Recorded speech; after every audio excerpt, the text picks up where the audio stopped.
साथियों सलाम, नमस्ते, सत श्री अकाल और जय भीम जोहार। साथियों, क्या झारखंड की राजनीति में एक जो सन्नाटा सा है, एक जो शांति है, एक जो मौन है, यह क्या किसी आने वाले तूफान की दस्तक तो नहीं दोस्तों? क्या कारण है कि हर तरफ चहुं ओर एक तरह का सन्नाटा सा है, और खास करके झारखंड का चर्चित परिवार शिबू सोरेन परिवार में सन्नाटा है।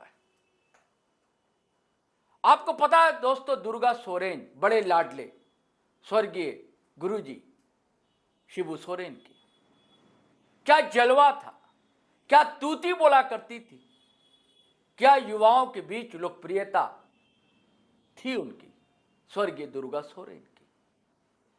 और तब हेमंत सोरेन दूर दूर तक राजनीति से अपना नाता नहीं रखते थे। उन्होंने कभी सोचा भी नहीं था हेमंत सोरेन ने कि राजनीति में आना होगा, जैसे कल्पना सोरेन ने भी नहीं सोचा था। परिस्थितियां ऐसी हुई कि हेमंत सोरेन को आना पड़ा, और फिर हालात ऐसे हुए हेमंत सोरेन और जेएमएम सरकार के साथ कि कल्पना सोरेन को आना पड़ा। हालांकि आने के बाद एक अलग ही तस्वीर झारखंड की देखने को मिली, लेकिन लोग आज भी, जो पुराने लोग हैं, जो आंदोलन के समय अपनी भूमिका निभा चुके हैं, वो भूले नहीं है दुर्गा सोरेन को,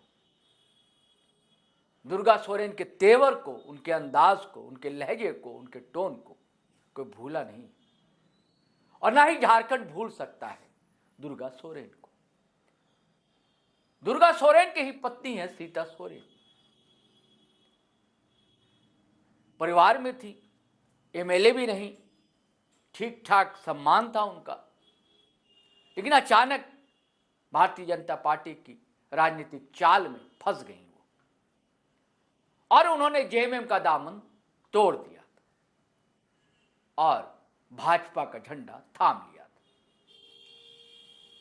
लेकिन जैसा सोचा था उन्होंने या उनकी बेटियों ने, वैसा कुछ हुआ नहीं। चुनाव भी वो हार गई। जामा से वो कभी विधायक हुआ करती थी सीता सोरेन, लेकिन इस बार ऐसी हवा चली दोस्तों कि भाई रिजर्व सीट से सीता सोरेन नहीं लड़ सकती, तो सामान्य सीट उनको कहां भिड़ा दिया? इरफान अंसारी जैसे चर्चित कांग्रेस लीडर, उनके खिलाफ भाजपा ने खड़ा कर दिया। जाहिर सी बात है, हारना वहां तय था। अब वह मुश्किल 50,000 के आसपास वोट वो ला सकी और विजय हासिल हुई कांग्रेस प्रत्याशी इरफान अंसारी की, जो आज की तारीख में स्वास्थ्य मंत्री हेमंत सोरेन की कैबिनेट में। लेकिन उसके बाद से दोस्तों, भारतीय जनता पार्टी के किसी भी कार्यक्रम में, किसी भी मंच पर सीता सोरेन न ही उनकी बिटिया दिखलाई थी। और आज भी अपडेट यही है। तब से उनके मन में यह विचार चल रहा है कि बहुत हो गया, भारतीय जनता पार्टी में रहना अब सहन नहीं होता उनको। अब जाए तो जाए कहां? वैचारिकी भी अलग है, वैचारिकी भी आंदोलनकारी, झारखंड आंदोलनकारियों की अलग रही, अब भाजपा की वैचारिकी अलग है। एक ये भी सवाल था। वो तो भारतीय जनता पार्टी इसलिए लेकर गई थी इन्हें कि हो सकता है कि हेमंत सोरेन के खिलाफ इन्हें खड़ा किया जाएगा, सामने लाए, जैसे चंपई सोरेन को लेकर गई। ना चंपई सोरेन कोई कमाल कर सके, ना ही सीता सोरेन कमाल कर सके। चंपई सोरेन अपनी सीट तो बचा सके, बाबूलाल सोरेन नहीं जीत सके, उनके लाडले। इस बार उपचुनाव में भी हार मैसर हुई उनको, बाबूलाल सोरेन को। और यही स्थिति सीता सोरेन के साथ हुई। तो कई महीनों से ये कोशिशें चल रही। जब गुरुजी जीवित थे तब भी बर्थडे में कैसे इकट्ठा हुआ था पूरा परिवार, सीता सोरेन, उनकी बिटिया। उसके बाद जब दिवंगत हुए तो नेमरा गांव में जैसे पूरा परिवार इकट्ठा हुआ। स्वाभाविक सी बात है कि बातचीत भी होती थी परिवार में। तो तब से इस बात को बल मिला, या कहिए कि इस अफवाह को बल मिला कि सीता सोरेन वापसी करने वाली। लेकिन सीता सोरेन दरअसल भारतीय जनता पार्टी को सजा देना चाहती है, दंड देना चाहती है। जेएमएम में जाने से पहले वो चाहती है कि उन स्वर्गीय दुर्गा सोरेन के नाम पर जो एक सेना है, उनकी पुत्रियों ने बनाया था, उसको स्टैंड किया जाए पहले, अजय श्री को आगे किया जाए पहले। हालांकि पहले वो चाहती थी कि उपचुनाव में जो घाटशिला में हुआ वहां जयश्री को ही भारतीय जनता पार्टी टिकट दे, लेकिन उनकी कोशिशें नाकाम हुई और उसके बाद भी ना कोई पद मिला, ना कि कोई जिम्मेदारी दी गई, ना कहीं इनकी पूछगछ होती सीता सोरेन की। हालांकि खबर यह भी है कि भाई बसंत सोरेन जो देवर हैं उन्हें किसी तरह का कोई एतराज नहीं है अगर बड़ी भाभी आती हैं परिवार में या जेएमएम ज्वाइन करती हैं। खबर यह भी है कि सीता सोरेन ने देवरानी जी तक संदेशा भिजवाया था, यानी कि कल्पना सोरेन तक, जो गाड़ने के विधायक है और जीवन सहचरी है मुख्यमंत्री हेमंत सोरेन की, वहां तक।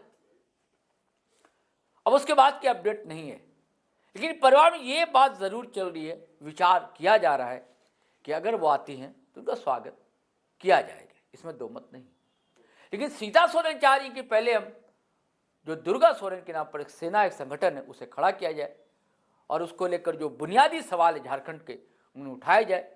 जगह जगह धरना, प्रदर्शन, आंदोलन, ऐसी रणनीतियां बनाई जा रही। जो सीता सोरेन परिवार के करीबी जो लोग हैं, सूत्रों से जो जानकारी मिली है दोस्तों, हम वो जहां साझा आपसे कर रहे हैं।